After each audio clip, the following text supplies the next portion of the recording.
मैत्रीं भजत अखिलहृदयेत्री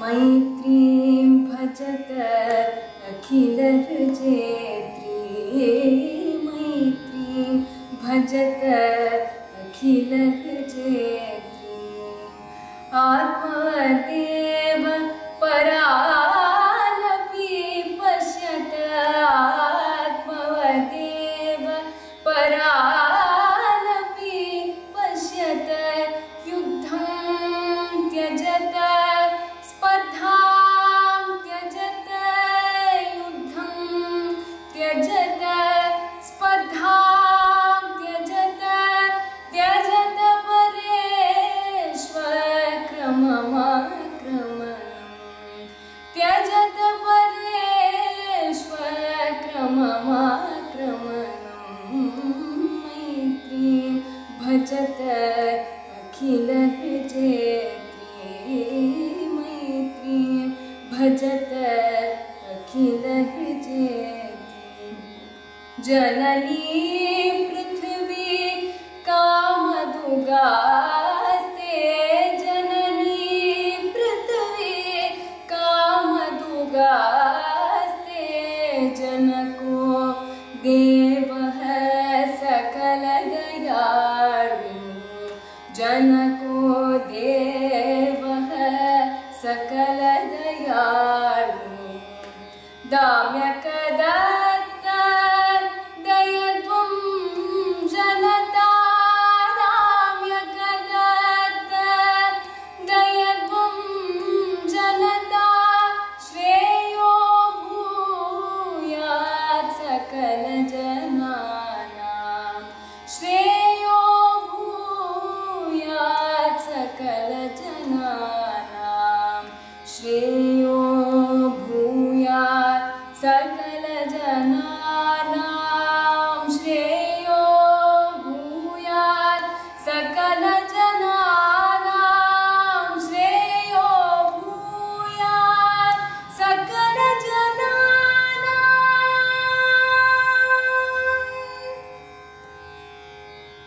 Namaskar and Swagatam. It is my privilege to welcome to this panel today His Excellency Sri Ajay Basaria, High Commissioner of India to Canada, Dr. B.R. Ramakrishna, the Vice Chancellor of SVSR deemed to be University, Dr. Asmita Bele, Professor, University of Debrecen in Hungary, Dr. Simon Hunziker from the Swiss Ayurvedic Medical Academy, Dr. Hans Reiner, Ayurvedic practitioner, Austria, Dr. Christoph Garner, Ayurvedic researcher, Germany. Dr. Christoph Garner is going to join us on the video. And of course, my dear audience from across the globe. I would like to thank young Sahana Chandrasekhar for rendering this wonderful song. What an apt song for what we are doing today. This was sung by M.S. Subbalakshmi at the UN and was written by none other than Periyava or Chandrasekhar Bharati. She is learning music from Chaitra Sairam, who is a disciple of Bombay Jayashree, the famed Carnatic vocalist. This is the 5th session of Namaste 2020, a global Utsava of Indian soft power. The session is Global Significance of Ayurveda, brought to you by the Center for Soft Power and supported by the Indian Council for Cultural Relations and SVSR deemed to be University. It is my honor to be a part of this Global Utsava, which is the beginning of a long journey to bring further global understanding of India, her cultural values and practices. Our practices and our values are all universal in nature, and we look at the entire globe as one. That is the uniqueness of the Indian cultural value systems. Our center has been interacting and engaging with academicians, scholars, practitioners, and people who are in the forum of soft power from across the globe. And we have brought to you on our Soft Power Mag many such articles.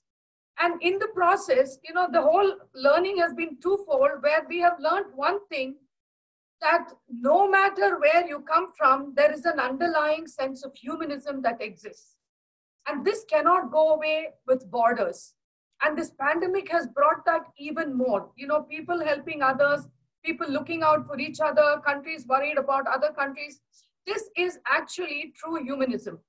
This word called soft power is something that Joseph Nye had uh, brought out a couple of decades ago, and it has come to be accepted.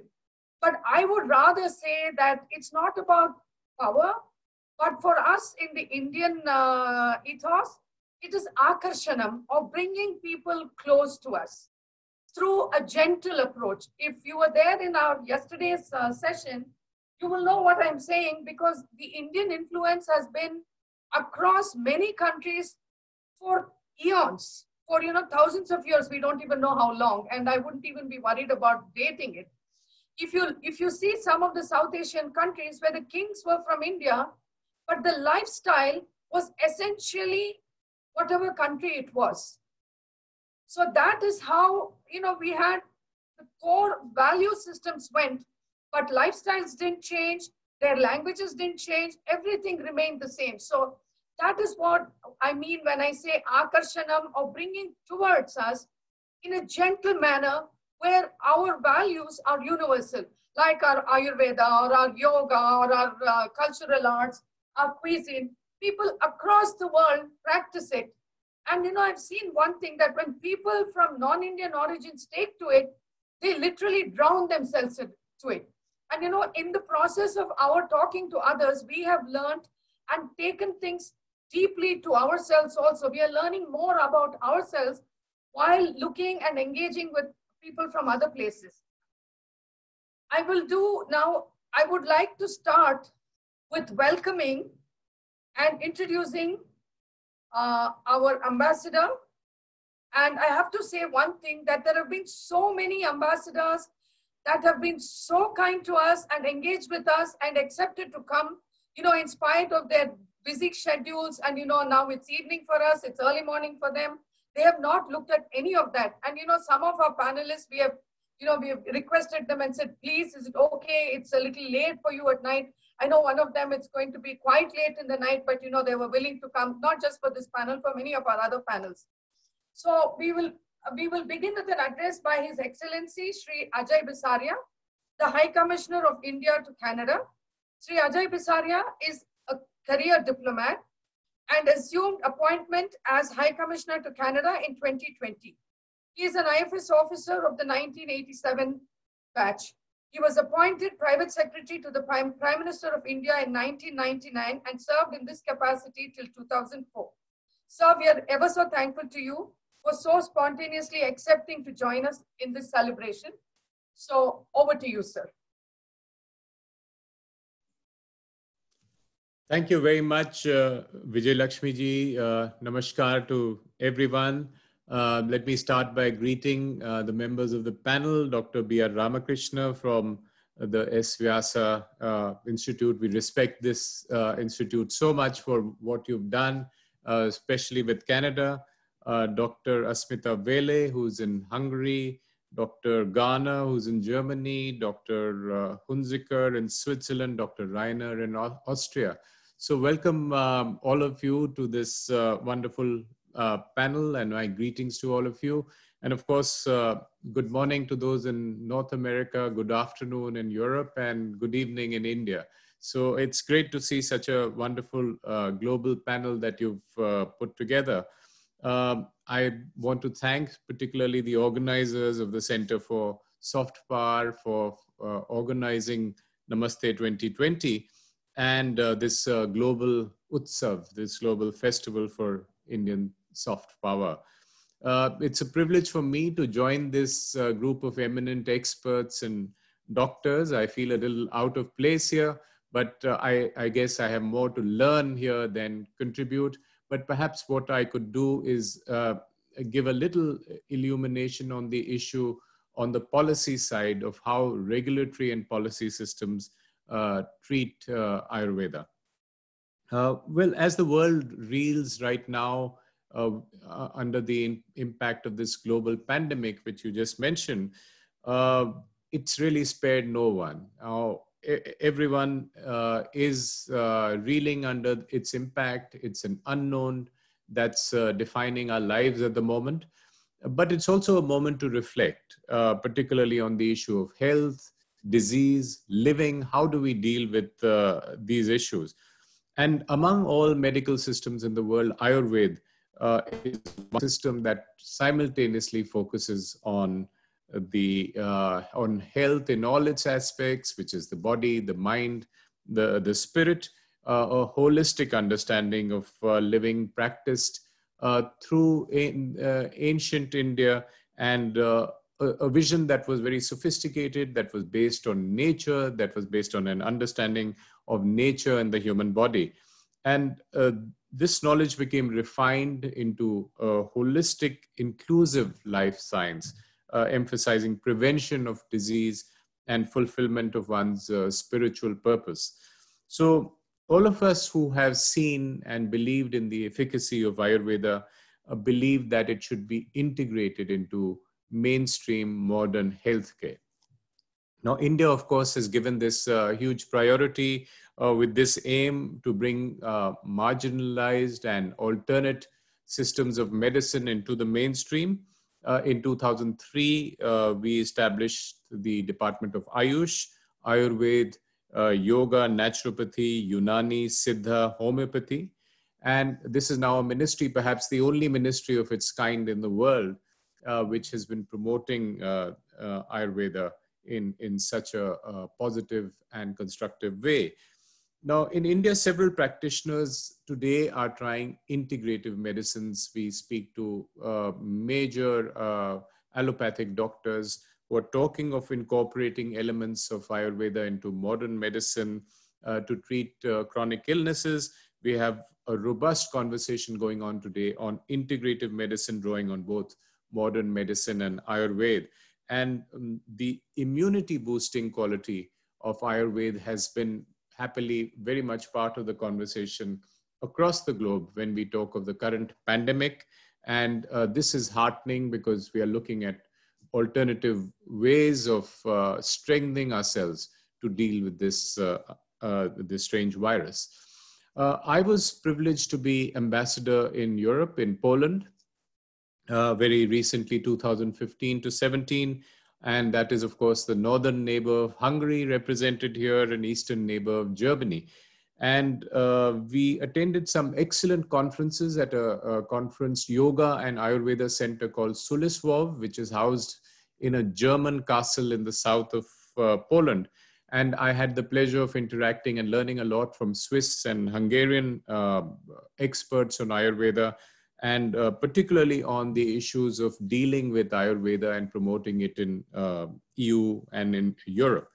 Now, as I understand, there are some key issues we face in a policy sense when we face the issue of promoting Ayurveda in Europe, particularly among governments, and to change regulatory systems. And I think these are relevant even as we examine how Ayurveda gets promoted in North America in regulatory frameworks. So I would list the issues as, would the definition of traditional systems of medicine under EU laws include Ayurveda? That was the key issue we faced. Second, whether such treatment could be covered under medical insurance schemes. Third, whether Ayurvedic medicine could be sold as supplements after registering them, or could they be sold as remedies, as medicines? Whether Ayurveda can be studied in universities as a formal subject to develop medical literature and research on this issue. So these are the issues surrounding policy around Ayurveda that we needed to grapple with. I'd be very interested in hearing the views of the European panelists on this, particularly the European Union's directives of 2001 and 2004 for all pharmaceutical products, including herbal medicines. And that would be, I think, a very interesting conversation to have. Now, as you mentioned, I joined Canada this year, in March this year, and I had the opportunity recently to review the spread and as well as the regulatory framework on about Ayurveda in Canada. And I thought it'd be useful to share just quickly a few points and share with you the state of health, as it were, of Ayurveda in Canada. Now, first, prior to 2017, we had a huge void in the Ayurvedic community. There was no common platform to share ideas as well as to support and grow this science. But the Ayurveda Association of Canada was established in 2017 as a common voice for Ayurveda in Canada. It supports and represents all the diverse groups supporting Ayurveda in Canada. And this now is present in 5 Canadian provinces with over 200 registered members.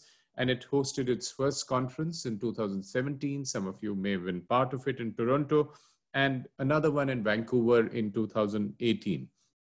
But I think the Ayurveda community platform, Ayurveda Association, faces some huge challenges. The second issue is that we have a number of organizations in Canada which got together to promote Ayurveda.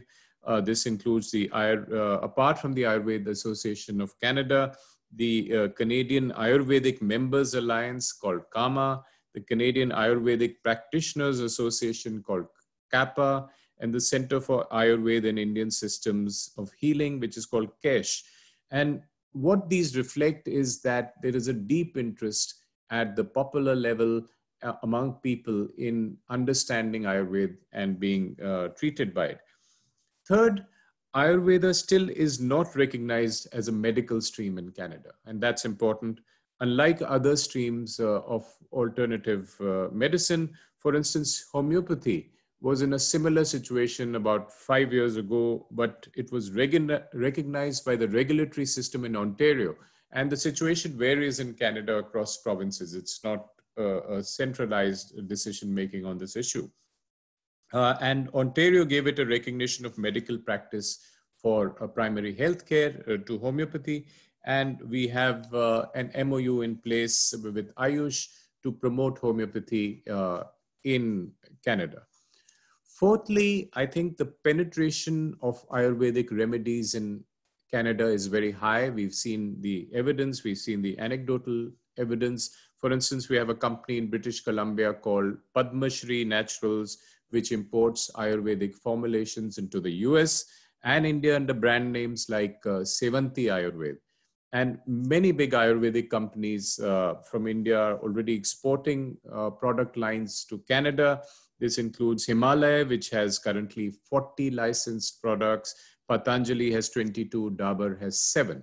So there is a great deal of penetration of Ayurvedic supplements, certainly, or what are known as supplements.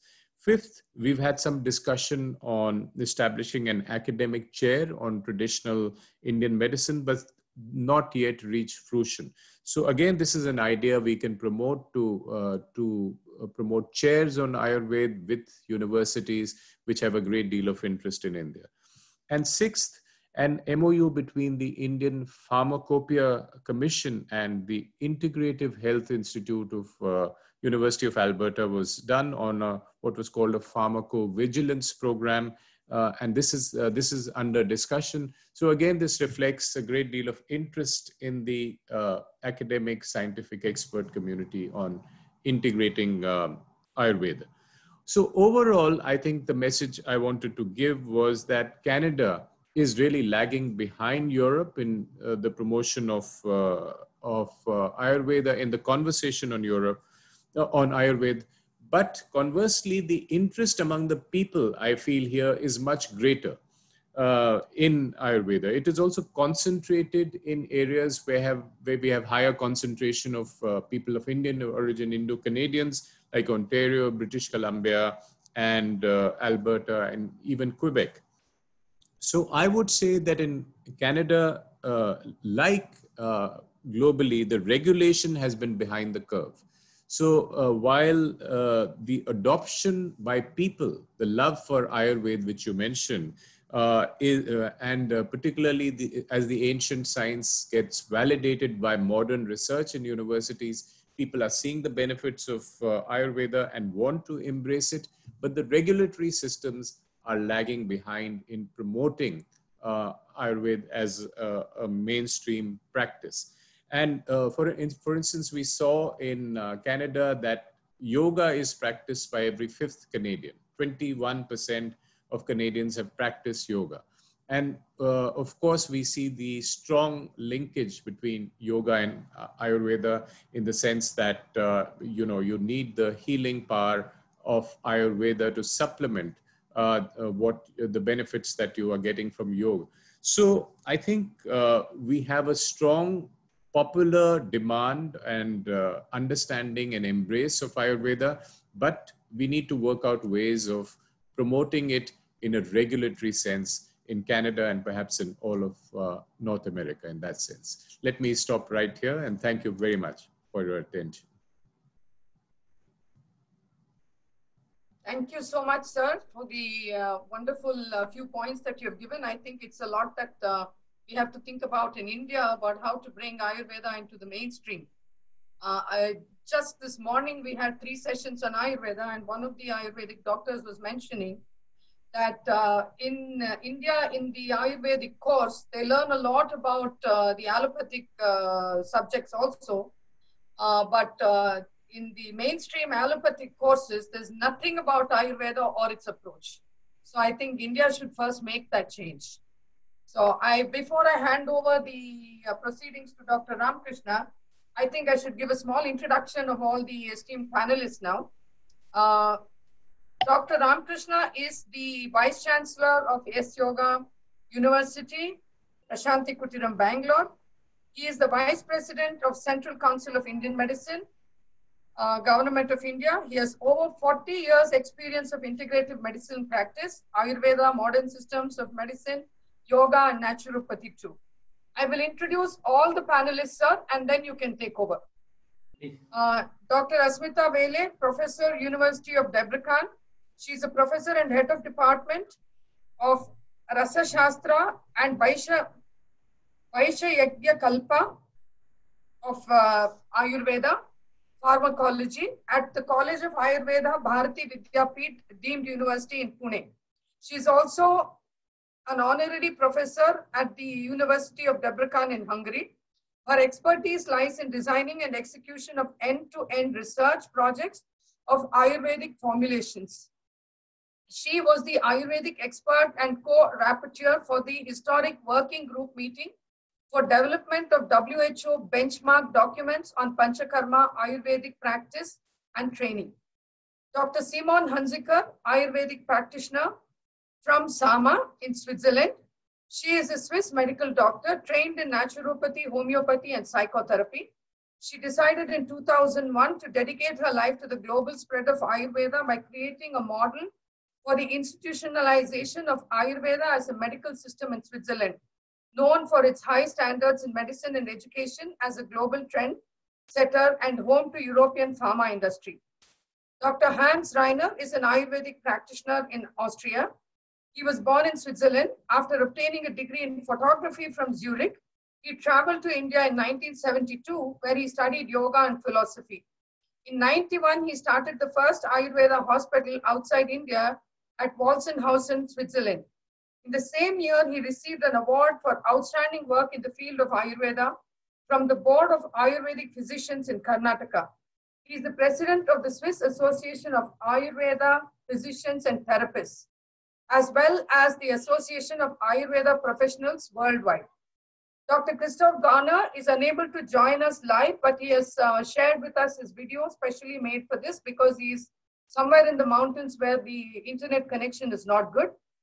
Dr. Christoph Garner was the director of KWA Klinik Stift Rottel, Bad Grischbach, Germany. Currently, he is a neurological consultant at different hospitals and a researcher on the effect of yoga on brain functions with EEG and MRI studies. He has helped in introducing Ayurvedic therapy in cooperation with Ayush Shakti Ayurved Mumbai.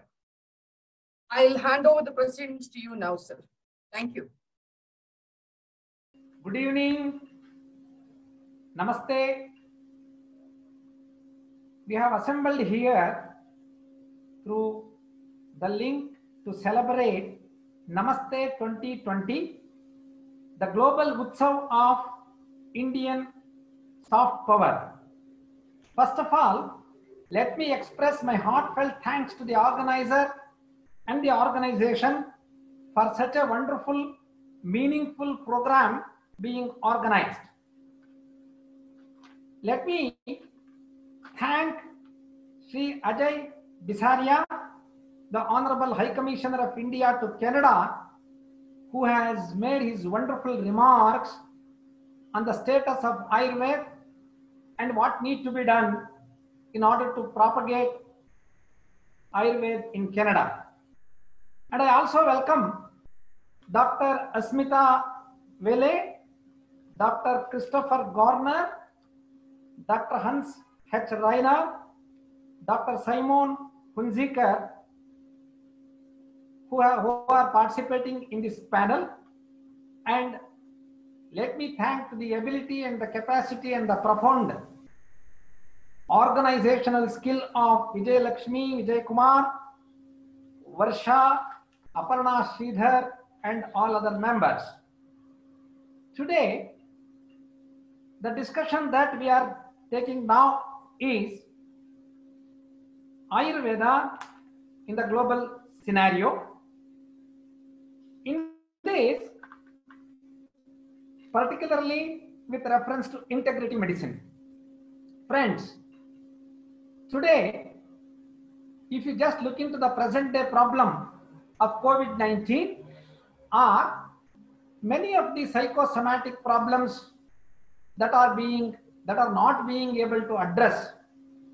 It may be hypertension, it may be diabetes, it may be cancer, skin diseases, sleep disorders, anxiety, depression, all these. The modern science has reached its zenith in understanding the human system physically very well. It has understood the human system to the minutest level. And more than 40,000 chemical compounds are being used in different formulations of the medicine. More than 5,000 types of different surgeries are being done. Organ transplantation, and in an emergency, they are able to manage several things. But still, the modern science is lacking behind or not able to understand and provide a suitable remedy for the non-communicable diseases. It means our understanding the human system is not complete. The modern system thinks that human system is a machine. When we deem it as a machine, we try to repair. If repair is not possible, we have to replace it. But we have totally forgotten that there is rejuvenation. There is a repair. It is not merely of a physical origin. Modern system considers that human system is composed of innumerable number of the cells, and these cells are nothing but energy packets. And these energy packets, they are distributed in different organs, in different system, in different cardiovascular system, nervous system, endocrinal system, or like that. But the origin of the psychosomatic disorders or non-communicable diseases, still it is not clear. It is not, they are not able to understand why this is. This is because the modern science approach is purely what is known as matter-based approach. Otherwise, reductionistic approach. During the treatment, they try to treat the disease, but not the patient.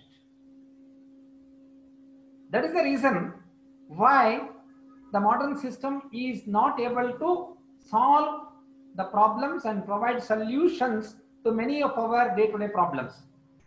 Here comes the importance of alternative complementary system of medicine and the integration. What is that alternative system of medicine? The World Health Organization has declared some of the systems of medicines in the world as complementary and alternative systems of medicine. Chinese traditional system of medicine, Chinese herbal medicine. Similarly, the Ayush system comprising of Ayurveda, Yoga, Unani, Siddha, Homeopathy, and recently Savar Ripa, the Tibetan medicine. These are all what people do designate as the complementary alternative system of medicine. It is good. But what is the strength of these systems of medicine? The strength of these systems of medicine is their approach is not matter-based. It is conscious-based approach. It is totalistic approach. It is knowledge-based approach. The human system is essentially an integrated manifestation of what is known as Sharira Indriya Sattva Atma Samyogo Dhari Jeevitam. Human system is essentially an integrated manifestation of body, sensors, mind, intellect, and consciousness.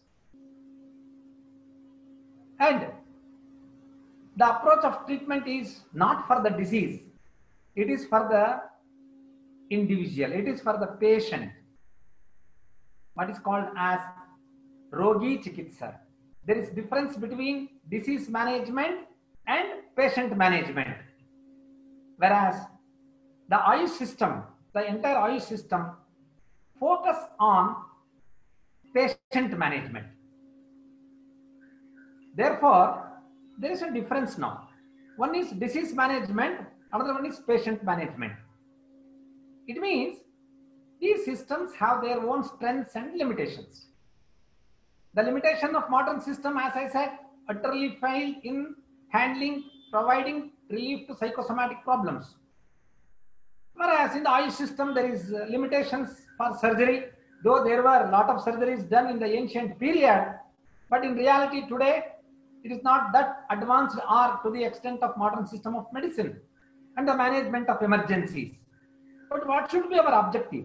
Our objective is to see that the recipient, the patient, receives the best intervention, best therapy, best medicine, best lifestyle, what is available in the world.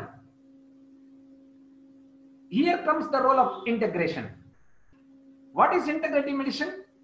Integrative medicine can be defined as a system of healthcare which comprises of all the available, the best, the safe, and the effective therapeutic protocols or interventions opted by the physician from different systems of healthcare with an objective of establishing a sound state of health or well-being in the recipient. It is a system of healthcare where patient-oriented or patient-centric, whereas the modern system is disease-centric. It is said as medical pluralism. The selected intervention should have the evidence of efficacy and safety. We do not recommend to accept it blindly. If there is scientific evidence through intensive research, only such things need to be accepted. It emphasizes the therapeutic relationship between the practitioner and the patient, whereas in the modern, the relation between the drug and the patient. The therapeutic interventions include all aspects of lifestyle, which comprises of ahara, vihara, vichara, and achara. Ahara is food and drinks, vihara is our practices and habits, vichara thoughts, and achara is our regimens. And understanding the human life and understanding the disease and defining the health is something different in the integrative medicine concept. When we say that human system is essentially an integrative manifestation of physical, physiological, psychological, intellectual, and spiritual dimensions, which is defined in yoga as Annamaya, Pranamaya, Manomaya, Vijnanamaya, Anandamaya koshas. Disease is also understood in the same pattern. An imbalance of these 5 dimensions lead to disease. Inter and intra-harmony among these 5 dimensions is health. Health is a balance and disease is an imbalance. Our entire approach should be to maintain the harmony among these 5 dimensions.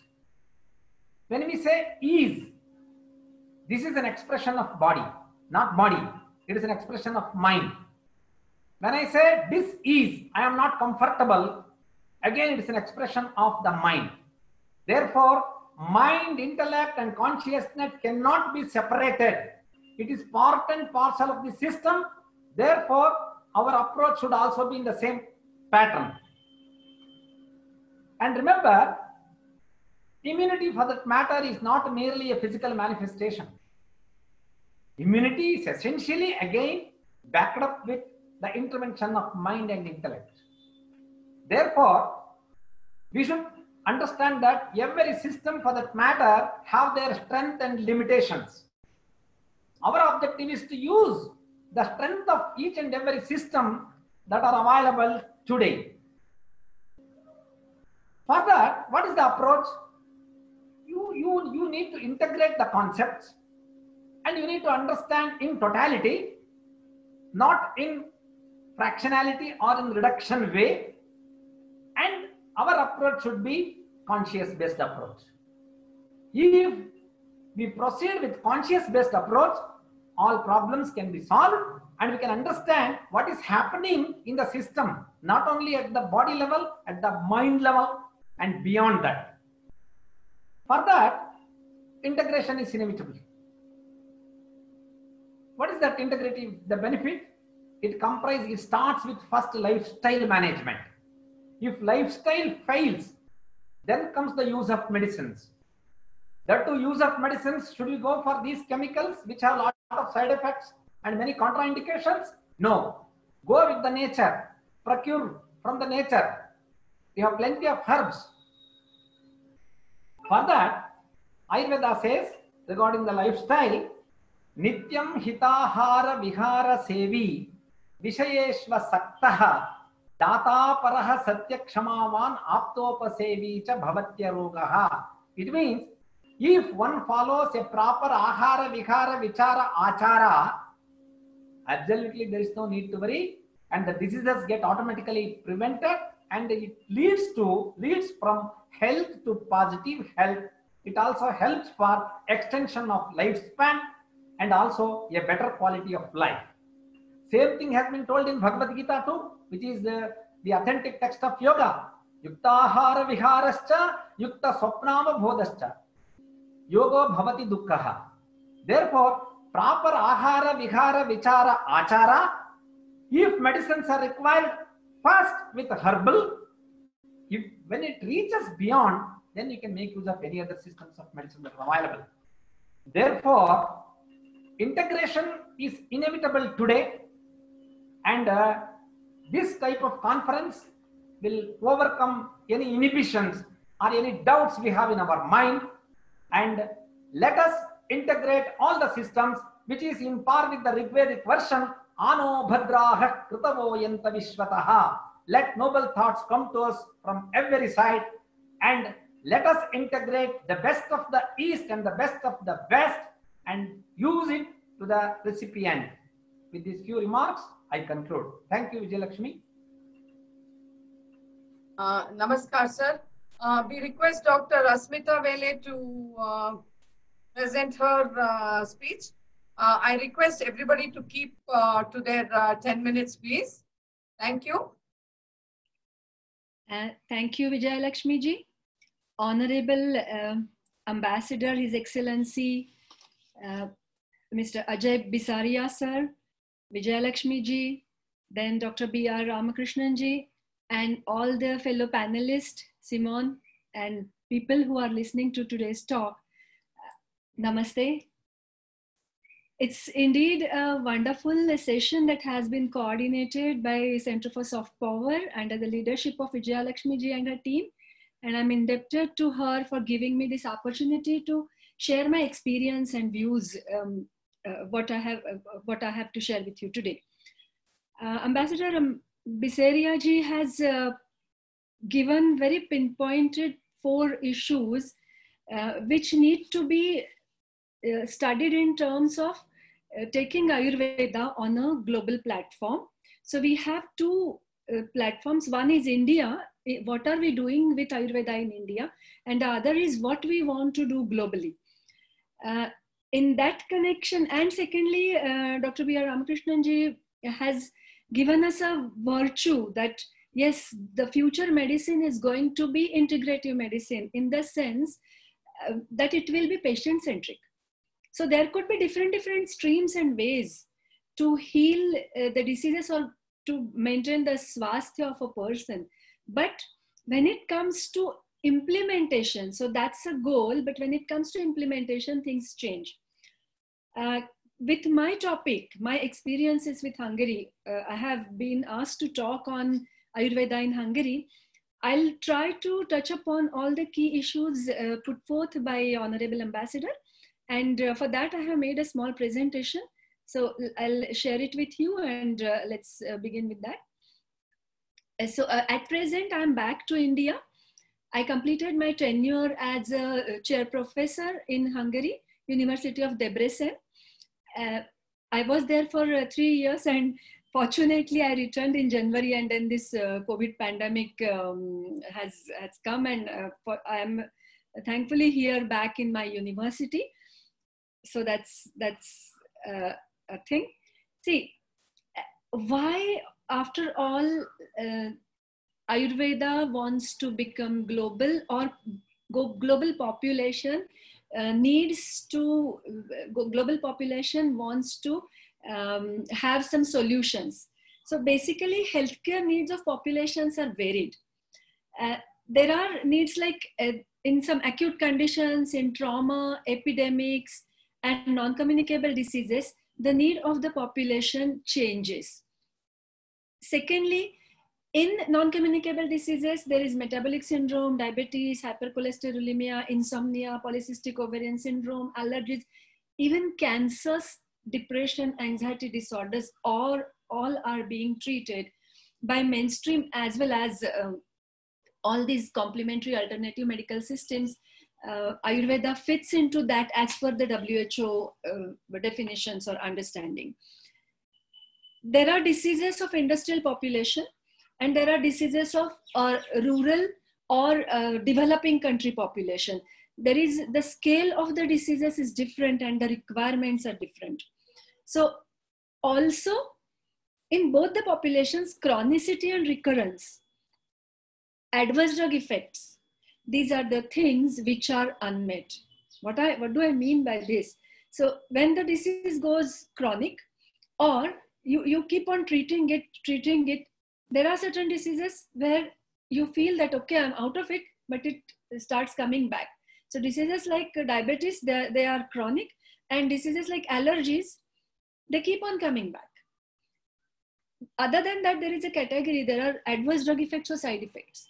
So and this is a huge group, that antimicrobial resistance is coming up like anything, and people are looking at various herbal remedies for that. Or these are the things which are unmet needs of the population. Now, if we segregate the needs of industrialized society, because at the moment we are thinking of European community and American community and Australian, that means in the developed world, what is needed and how Ayurveda can be integrated into that. In these countries, the medical system is very much advanced. It is supported by social securities. It's modern, it's gadget dependent. People are educated, they are aware about the maintenance of health. And still, the situation is not very encouraging. So there are certain gaps, and the document which has come out for European Medicine Policy 2018, that clearly underlines these demands for which they might need, or they plan that how integration of the complementary traditional alternative medicines can be taken in the mainstream medicine. So in this in this population, what is missing is the balance and harmonization between the technology and human factor. So a patient visits a clinic, he's seen by the doctor, there are lots of reports, the doctor gives that patient 10 minutes, he looks at the patient's reports, he's not talking to the patient, and he prescribes something and he says that now it's okay, this medicine will take care of your health. So this approach to human health and disease needs to be changed, and that has been sensed by the population, and that's why they search for cure from existing non-Western biomedicine. At this point, definitely I would like to put across the fact that Ayurveda is a living tradition of 5,000 years.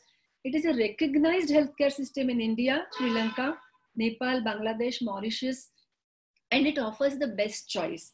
Why? Because it is living. And secondly, it is being practiced in a big country like India, where the population is 130 crores. So that in itself is a experiential evidence if we want to acknowledge the experiential evidence. In Hungary proper, when I landed, of course, I had to take cognizance of what has happened. And similar to other parts of the world, Ayurveda has been introduced by the spiritual organizations, the yoga schools, and Ayurveda practitioners who have been trained and who possess the degrees of MD and PhD in India. They used to visit to these organizations, and through them, they advise people for health, for taking care of their problems like insomnia, depression, and so on and so forth. Then there are about 100 products in Hungary which are being imported. Himalaya Drug Company is there. There are 6 or 7 products of Dabur.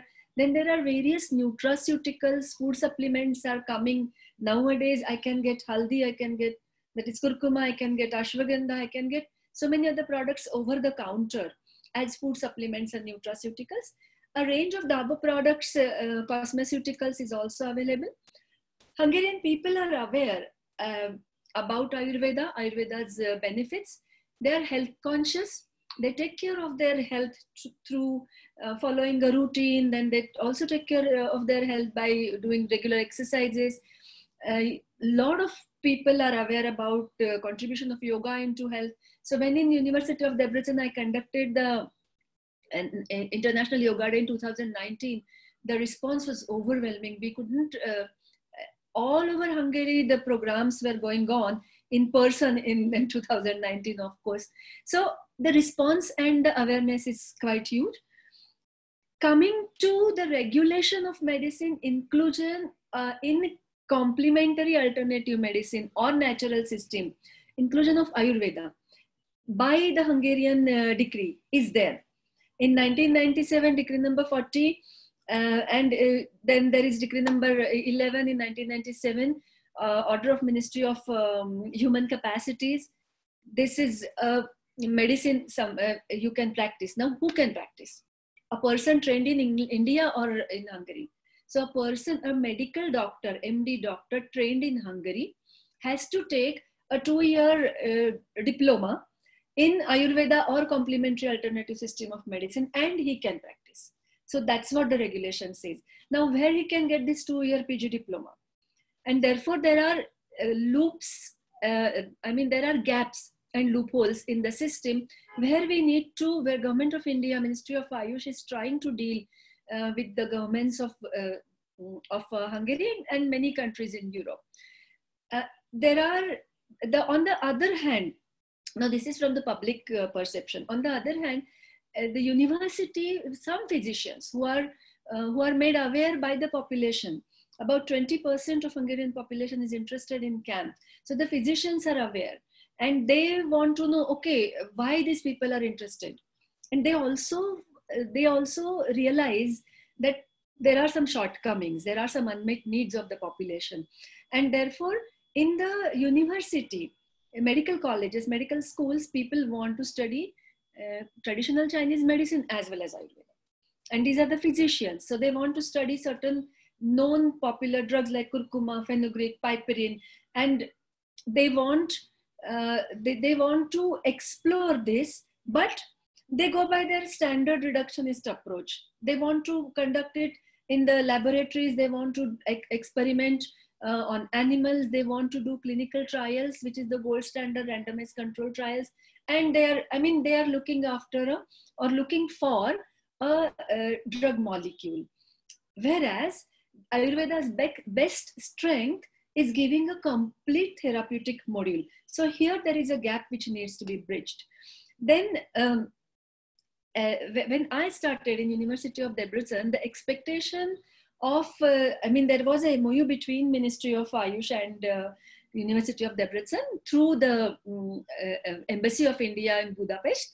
And I fortunately had wonderful support from both the, in my tenure, I had 2 ambassadors and both were really good, and the office was completely supportive all the time for all the activities. So it was easy.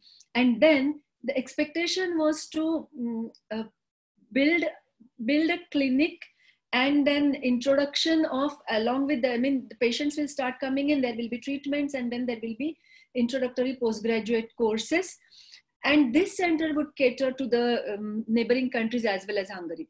So in this connection, we started the introductory course, and you can see here the practical, the demonstrations of the products which we used to make in the laboratory.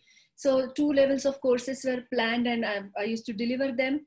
Credit course for introduction of Ayurveda for 2 semesters, and then the PG diploma. There is a lot of, on one hand, it just like India, education is subject of one ministry, health is subject of another ministry, then foreign affairs is subject of third ministry, and then they all have to come together to take a decision. And there it's always a time consuming thing. So along with this integration of Ayurvedic knowledge to fill in the unmet needs of the requirements of the population, we also propose that there should be some courses for paramedical stream therapists, nurses, pharmacists, dietitian, where Ayurveda can substantially contribute. Let us see how it goes further. The second expansion was planned, which was on research, which is very well known, and many people in Europe also are working on this. In US, people are working on the research, so like drug development, nutritional research, Rasayana lifestyle module. One of the interesting parts is this, that people are really working on anti-aging. Big companies like BioViva and other are coming, and people like big people are funding these companies for doing research on anti-aging and rejuvenation. Then there are psychology, psychotherapy based research work is going on. I also indulged into nutritional product development for one simple reason, that we are aware that everything is nutrition, and Ayurveda talks about health, prevention, promotion, and after doing all of that, if you fall sick, then there is definitely a remedy. So all these extension awareness, doctors, patient programs we used to conduct. And then I feel that the strategy for future to take Ayurveda in any, based on the Hungarian experience, anywhere we need to integrate these 4, that we need to have a practice which will be integrated with modern clinicians.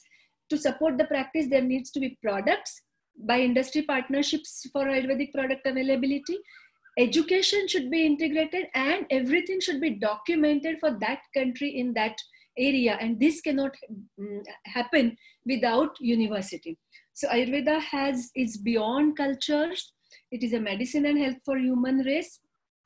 It can go beyond everything. It is a scientific approach with experiential wisdom, and therefore we need to have proper integration depending on the needs of the population of the inviting country.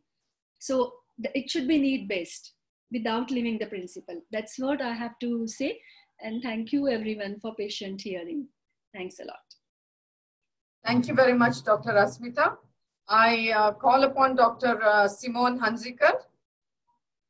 Honorable Ambassador Ajay Bizaria, Dr. Ramakrishna, our chair, Mrs. Vijaya Lakshmi, esteemed panelists and audience, namaskar from Switzerland. I would like to thank and commend Mrs. Vijaya Lakshmi and the Center of Soft Power for giving me the opportunity to attend as a panelist to this event of Namaste 2020 to celebrate India's soft power. I think this is a wonderful initiative, and I am convinced that India has a lot to bring to the world.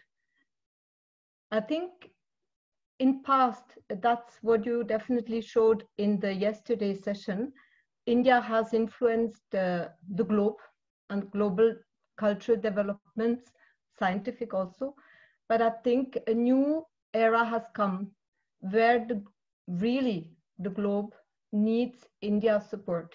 This is the conviction with which I have been living half of my life of the last 10 years in India, collaborating with Indian partners of high level, finding solutions, how to bring Indian knowledge, and we also called it a soft power actually for Ayurveda especially, to the world.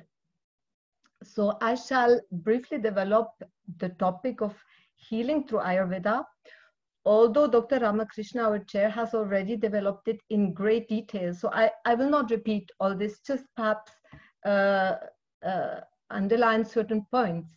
And I have to mention that I've been trained as an allopathic physician here in Switzerland.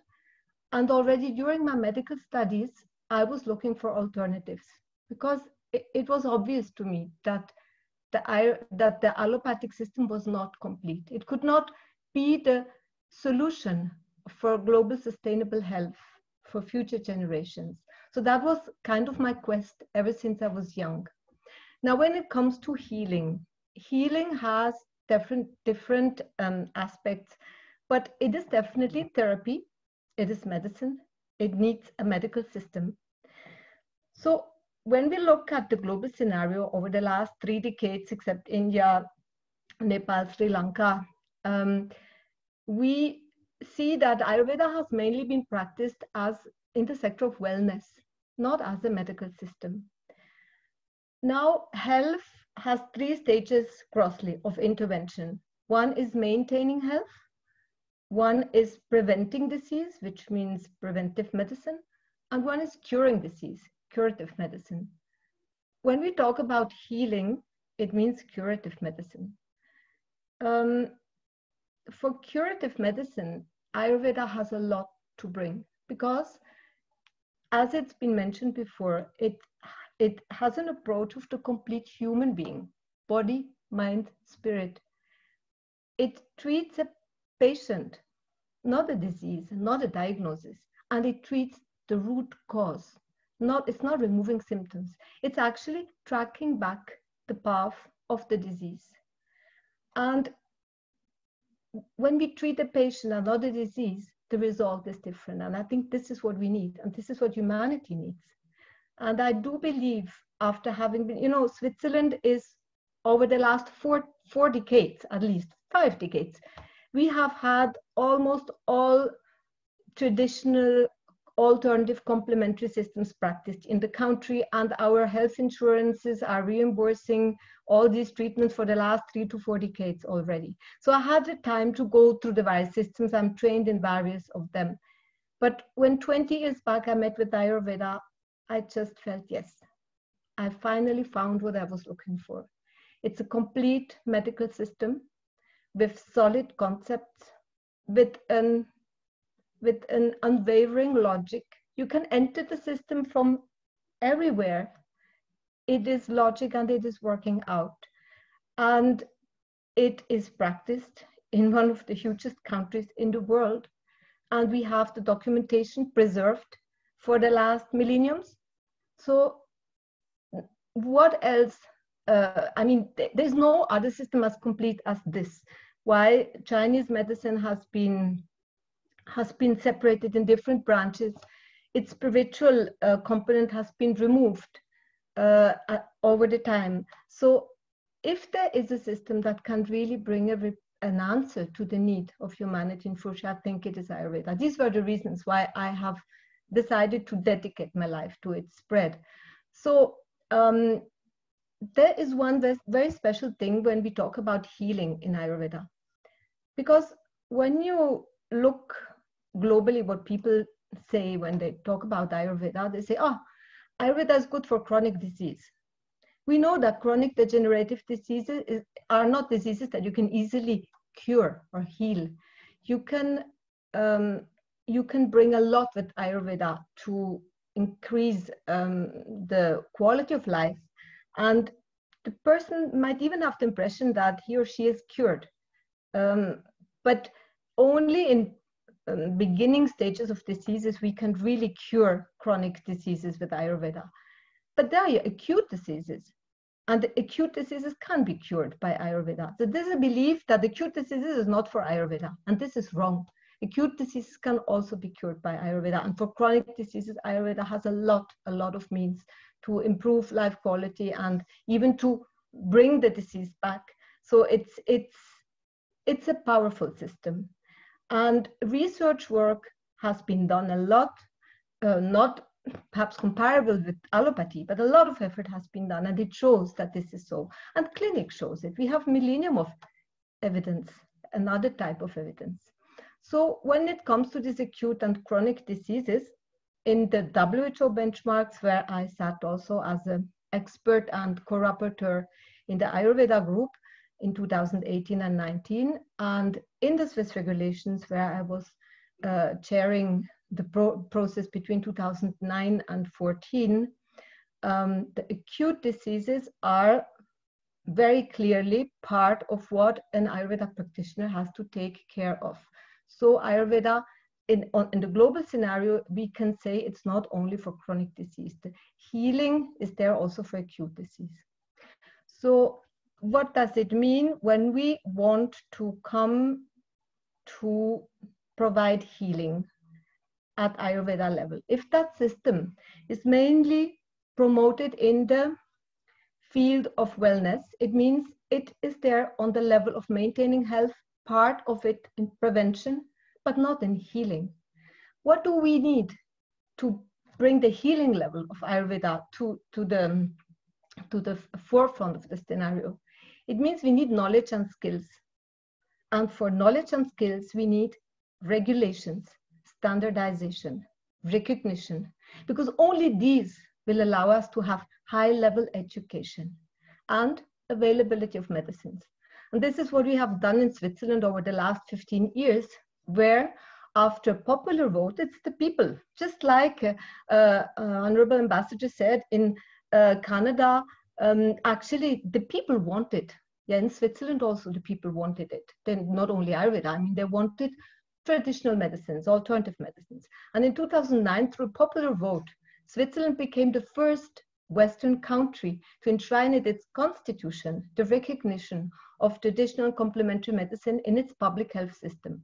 And thereafter, our Ayurveda community has done the needy to get Ayurveda recognized in it. So Ayurveda is regulated on the level of medicine and therapy for non-physicians. Means you can become like a BAMS holder in India. You can go and be trained in Ayurveda instead of allopathy. Only it is not yet at the university in the medical faculty, because this is reserved for allopathy, but it gives, like for medical doctors, it leads to a federal diploma for people who follow in private schools the regular training in Ayurveda medicine or Ayurveda therapy. And also we have now the possibility to have the medicines available on the market, not as food supplements, but as medicines. So to conclude, if we need, if we want to bring Ayurveda to the forefront internationally, it's the call for me of the 21st century. It's the call for sustainable global health. We have experienced it with the current situation.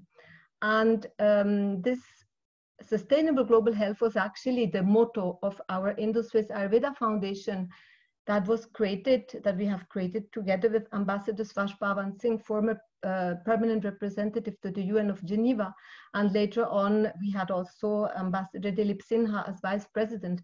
And we were wondering how we can help the system go global. So we understood that it also needs first to be really recognized in India.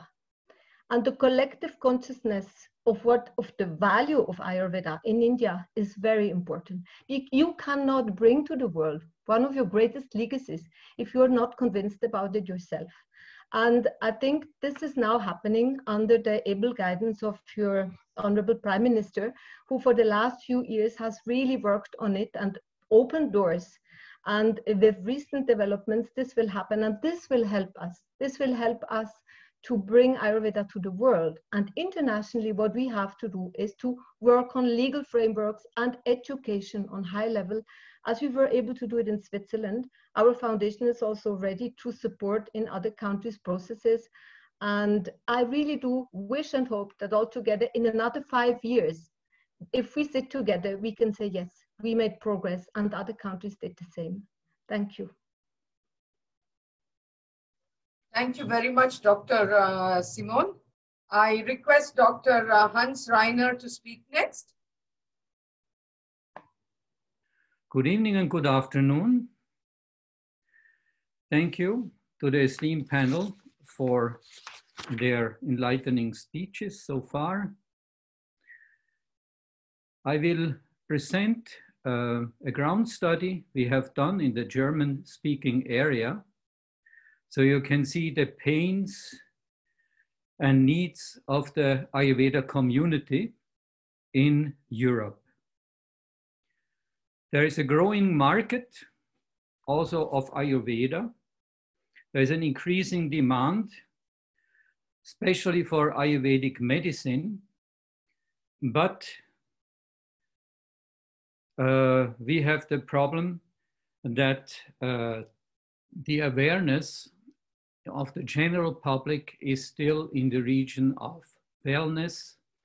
Ayurveda is regarded as wellness, and that is also why we face problems with the community of the allopathic medical persons, because they are not taking us seriously. And of course, with the other handicap that we have not available the medicines and we cannot do certain therapies due to legal restrictions in different countries in Europe that are done in India. So naturally, we are not having sticks of the same length as the Ayurveda community in India. We also have to deal with the consumerism. People, one day they do acupuncture, next day they do homeopathy, the next day they do a little Ayurveda.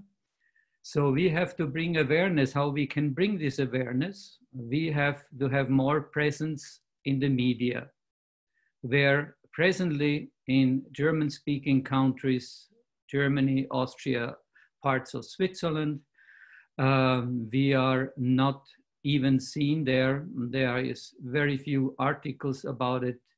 And there are also no really interesting media that are being sponsored by the Ayurveda community.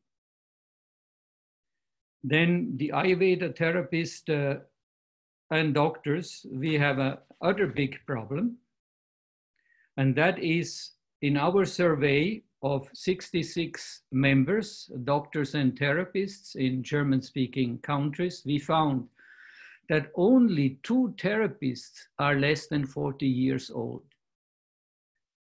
19 are between 40 and 50. 39 are between 50 and 60. And 6 are above 60. So if you look on the panel, we also see a lot of gray hair. So this is a problem that we have in Ayurveda. We need the young generation to come in, learn Ayurveda, and start practicing Ayurveda. But there is another handicap, because the education, which also was mentioned already, be it in Hungary, be it in Germany, be it in Switzerland, or being in Austria, is very expensive.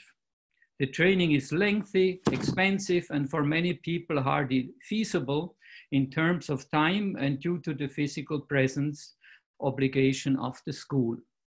So there, of course, we have been able to establish the Ayurvedic profession in Switzerland, but then the rules that go along with it are very stringent and are not affordable for many of the students, especially young students, so that even the students in those schools, they are 40 years plus, because they can already established a profession and have had some savings, and with that they can do the training. And because there are not so many doctors and therapists in the practice in different countries, so the training in the schools in addition is mainly theoretical and is not enough clinical training, because even there are some restrictions from the laws of how we can train them in our own practice. The situation amongst the health insurances is also not very good. It is only covered if the patients are making an additional policy for complementary medicine, which is, of course, again, costs.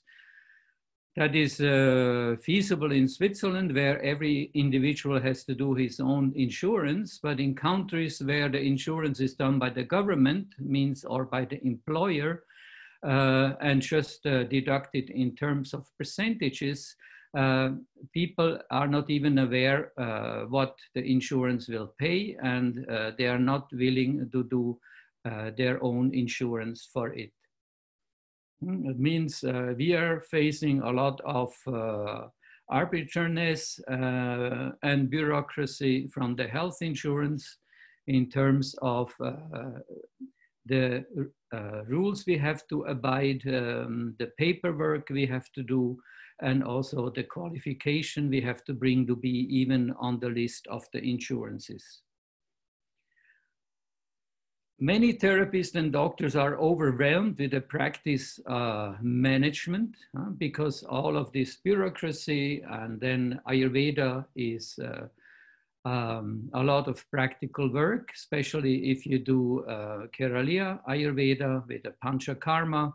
Then a lot of cleaning has to be done before, and now with the COVID-19 rules, we have an additional hygiene rules in terms of how we can do the therapy. Means you have to do a therapy with a mask, like a Ayurveda Abhyanga. So this is again making it additionally very cumbersome for the community. So as a result of it, Ayurveda has more or less, in most of the cases we have surveyed, it's a lot of work, and it's mainly a hobby. Means the Ayurveda community can hardly live from their work on Ayurveda. We found that 80% of the Ayurveda practitioners or Ayurveda doctors on the side have another profession or have some other therapies they offer in their clinic or in their practice. And only in that way they are able to sustain. So you can see, even if legal possibilities are there, and even if the support, which we very much appreciate from the Indian Embassy in Vienna and in Bern, in Switzerland, and in Berlin, even though we have the support, still the ground realities are very, very difficult. So we have to still do a lot of work, but of course that is the work of our associations that we have in place in Switzerland, in Austria, and in Germany. Thank you so much for listening. Thank you very much, sir. Can we please have the video of Dr. Christoph Gardner now, please? Hello to all. Sorry that I cannot be online on Sunday because I am in the mountains without internet, so I have pre-recorded my talk now a few days before. My name is Dr. Gardner. I am a neurologist. I have been trained at the University of Munich in the 80s, and after that I was running a neurologic rehabilitation center in Bad Griesbach in Germany, where we had a lot of patients with stroke, multiple sclerosis, Parkinson's, things like that. First, I would like to tell you how I personally came to Ayurveda. That was in 2004, when a colleague of mine called me and told me, well, you are treating a lot of multiple sclerosis patients. And this colleague, she was in Bombay at a Ayurvedic clinic called Ayushakti with Dr. Naram and his wife. And she told me that a lot of multiple sclerosis patients from all over the world were there getting Ayurvedic treatment with very nice results. And since I always was looking for some alternative treatment options for multiple sclerosis patients, I decided to go there and have a look. What is this Ayurveda? Yeah, this is now more than 15 years ago. I experienced myself a Panchakarma treatment there in Bombay at this Ayurvedic hospital, and met quite some multiple sclerosis patients. And we decided to bring Ayurveda to Germany for these multiple sclerosis patients because they are very often very much handicapped, or they do not tolerate the heat of Indian temperatures. And so we implemented the whole Panchakarma process with Indian doctors, Indian therapists, oils and food in our clinic. This was done by 2006, and up to 2017, every year we had 2 batches of 2 months with mostly MS patients, but also patients with polyneuropathy, with Parkinson's, stroke, and with some internal diseases. So we saw quite a lot of patients having nice success. Maybe if there is time, I can tell a little bit about my personal experiences. But now I should come to the situation of Ayurveda in Germany. This is a little complicated because in contrast to acupuncture, which is coming from China, Ayurveda was brought to Germany in the early 80s. In 1984, the German Ayurvedic Society was founded, which is a group of doctors in Germany which were to spread the Ayurvedic principles in Germany. In Germany, it's since then like this. Most of the treatments or of the applications which are called Ayurveda are done in very costly hotels, and it is not much more than wellness. So some therapists, they get 1 or 2 weeks course in doing Shirodhara and massage techniques, and then they offer this type of wellness Ayurveda in hotels. I may say it may be not bad, and for wellness it is okay, but this is not true Ayurveda. There are, from the 80s onwards, there are also some really professional Ayurvedic hospitals which are doing nice Ayurveda.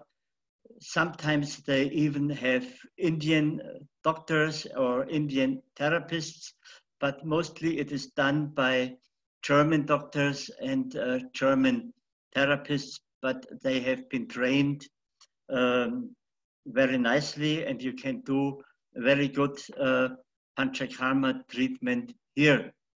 The problem is it is very costly.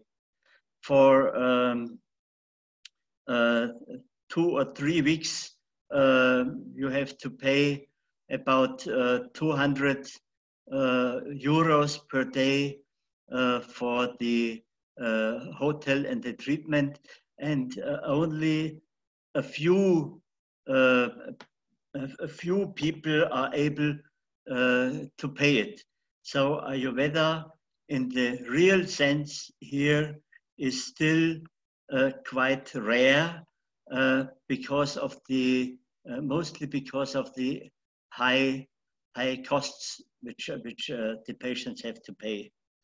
In Germany, normally every medical treatment is paid by the government insurances. Yeah, so people are used to get the cost of treatment refunded by the health insurances. Ayurveda is still not paid there, so people are hesitating to do Ayurveda. Other thing what is a problem, that there were some cases that Ayurvedic drugs which were imported from India, they contained heavy metals like mercury or plumbum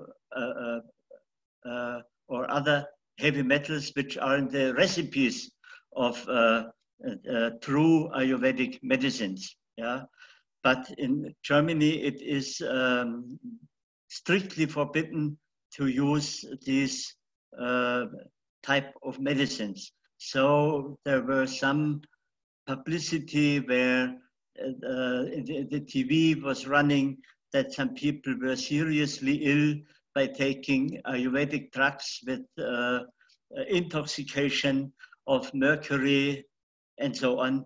So this was also a big issue, what is not so easy to overcome. That is why when we were introducing Ayurveda in Germany, we had the medicines from Bombay, from this Ayurshakti clinic. We had to import them via the Netherlands. They're undergoing strict tests for heavy metals, and from there we got them in our clinic to apply. As you know, Ayurveda has 3 big issues. One is diet, one is Ayurvedic medicines, I would say diet and lifestyle, yeah, which is, I think, the most important one. Then Ayurvedic medicines, and lastly, you can do Panchakarma treatment with bastis and massages and oils and steam treatment and all these things which will improve the health even faster. Yeah. So the situation in Germany is, I can tell you like this: when I do lectures or courses for Ayurveda, I get maybe 10 to 20 people as an audience. when I do a lecture for yoga or some event, hundreds of people are coming there. Yeah? Yoga is much more popular now in Germany for the daily life and for the practice than the true Ayurveda. And slowly, and by that I may come to the end, slowly Ayurveda, because of nice therapeutic results, which cannot be achieved by the conventional Western medicine, slowly it gets more and more accepted. But I think it will take another 10 years until the insurances will pay the treatment, and then many more from the normal people will be able to get this Ayurvedic treatment as an alternative for Western medicine in my eyes, especially in chronic diseases where Western medicine has no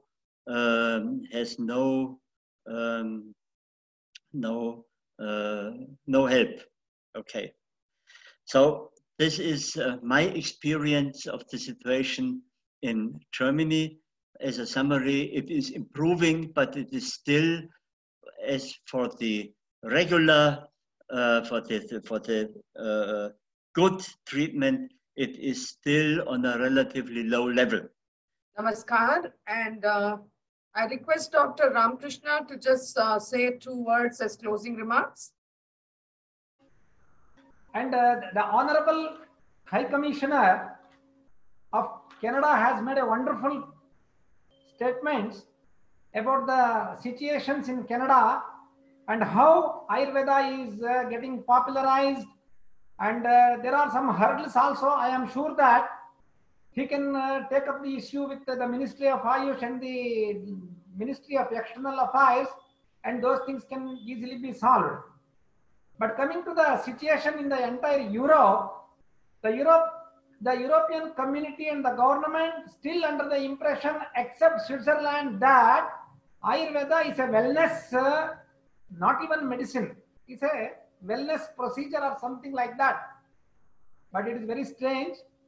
But Government of India is working, and maybe in the days to come, that psychological stigma will disappear, and Ayurveda has to be recognized worldwide, and particularly in the European countries, that it is a system of medicine. And World Health Organization still yet to declare Ayurveda as this complementary and alternative system of medicine, whereas this status has already been granted to this Chinese system of medicine. But there should be an integration at the educational level, and integration at the healthcare level, and integration at the research level. Then only the science can flourish very well. And Ayurveda is not only a therapy oriented, and there are most important aspect of Ayurveda is lifestyle. In the lifestyle, as I mentioned earlier, ahara, vihara, vichara, achara, and seasonal cleansing the system, what we call it as detoxification through Panchakarma procedures.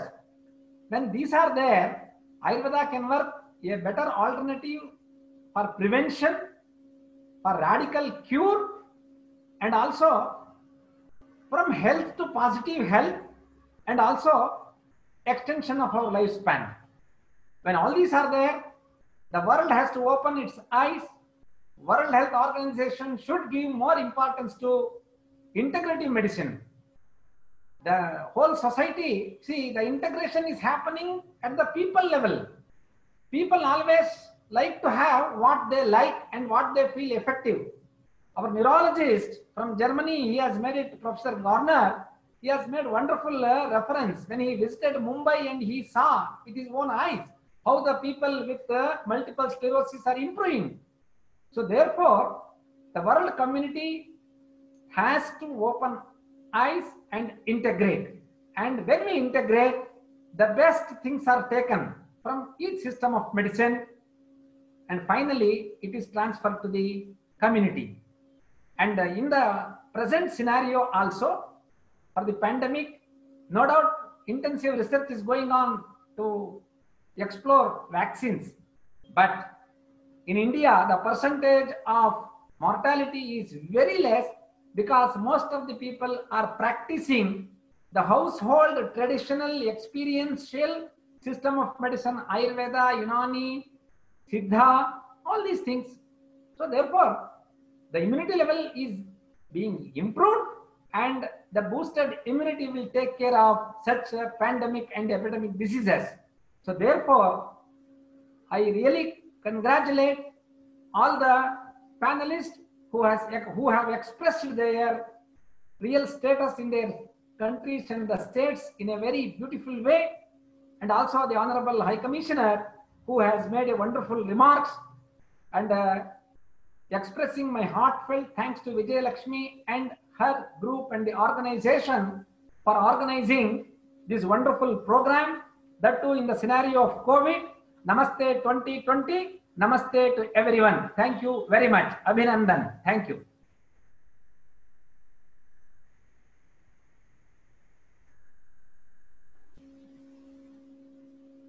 Vijay Lakshmi.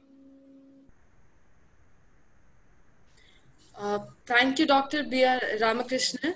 It was a wonderful session of a lot of insights on how Ayurveda has been developed across the world and what are the opportunities that lie in front of us. And I think that as we continue into uncertain times, it's upon each of us to adopt an integrative approach to Ayurveda and also to lifestyle in our daily lives, you know, and that's what will be the biggest success of how Ayurveda can spread as far and wide across the world. Once again, because we're running short on time, thank you so much for this wonderful session, and we look forward to engaging with you further in the future. Namaste. Thank you so much. And now may I request Koti ji to play a video by ICCR Durban. They've sent a short film for us to play, and we continue into the next session on dynamic diaspora. Thank you. We will have a short survey Bhavantu Sukhinaha, and afterwards the video. Okay. Okay. Om Sarve Bhavantu Sukhinaha, Sarve Santu Niramayaha, Sarve Bhadrani Pashyantu, Kaschid Dukkha Bhag Bhavet. Om Shanti Shanti Shanti Hari Om Shri Gurubhyo Namah Hari Om.